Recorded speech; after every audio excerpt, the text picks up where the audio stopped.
Hello, my name is Alice Wheaton. Thank you for joining me again. And we're going to talk about the questioning tree.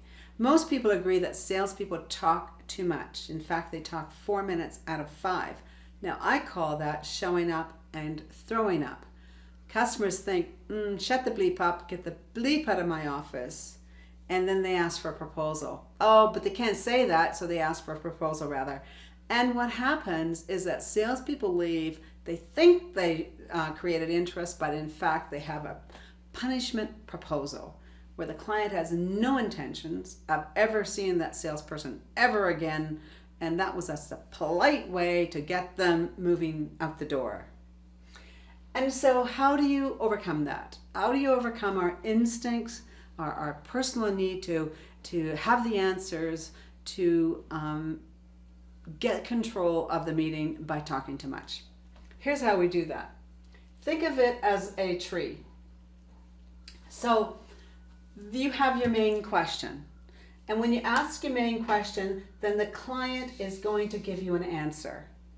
Typically then the salesperson would step in and make a commentary about that answer, about the response the client had, but that's not the way to do it.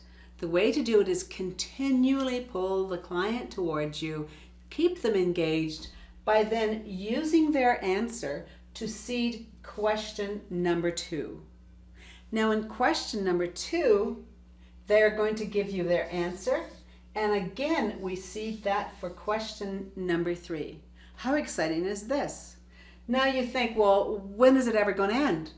Well, by the time you've asked the 4th question, but really this was the main question, these were the ancillary questions you asked. When you ask the 4th question, the client is going to give you an answer, and what do you do here next? What you do is brainstorm. You brainstorm about what the situation was, what the problems that were uncovered were. And then you say, well, you know, it sounds that this, and this is happening for you. And I can see 3 potential options. The first option would be this, the second this, and the third this. And 1 is different from 2, and 3 is better than the other 2 because it adds more value for you in this area. And so when you're able to brainstorm with the client about his or her complete situation, then what happens is that the solution you come up with, you and the client come up with, will have a lot more relevance than if you had opened your mouth and had your answer right off the bat. You can see that if you had done that, then you would understand just 20% of the situation, and the 80% would have just been left unattended.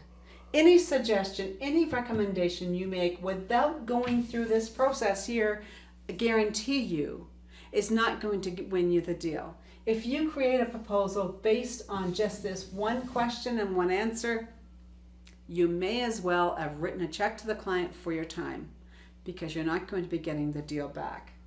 And so I did a workshop recently, and the client asked me to speak on 10 ways to close. And there was only 2 ways to close, I'm telling you now. 1 is to ask for what you want clearly and concisely, without hinting or suggesting. You simply ask for what you want.